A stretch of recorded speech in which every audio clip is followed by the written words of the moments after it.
I'm going to show you how you can create a sitemap for your website and how you can submit it to the Google Webmaster Tools.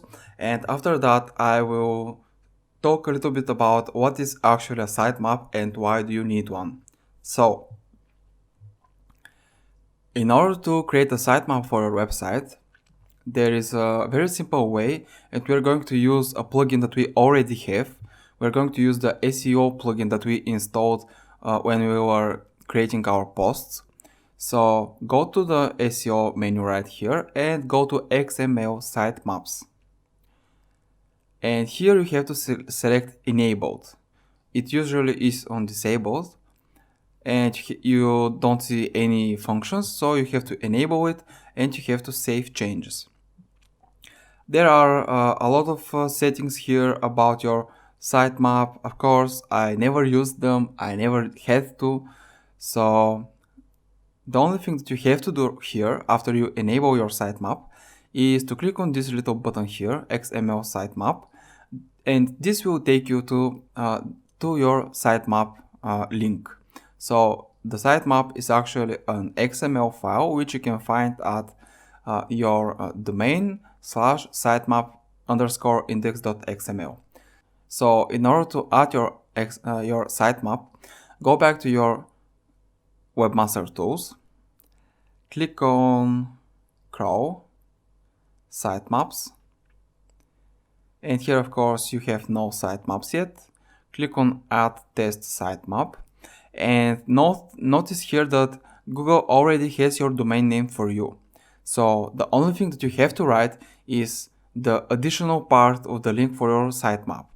So if you check the link here, you can see that the only thing that we are missing is sitemap_index.xml. So we are going to add it. Let's test it first so that we can see if it's alright. So Google says that there are no errors. It says that there are 4 pages that can be indexed. So since we have no errors, this means that we can add our sitemap. So let's add it, submit, refresh the page, and here is our sitemap included in the Google Webmaster Tools. Now, it usually takes from a couple of minutes to a couple of hours, sometimes a couple of days if your website is big, for the sitemap to get processed.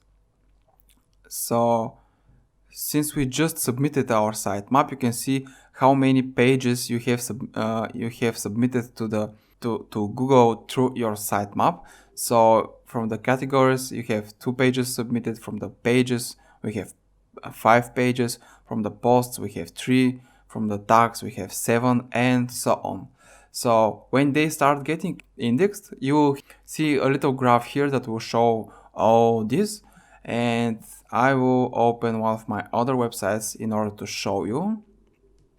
Alright, so you can see that here I have 346 links submitted to Google, and 300 of them are indexed.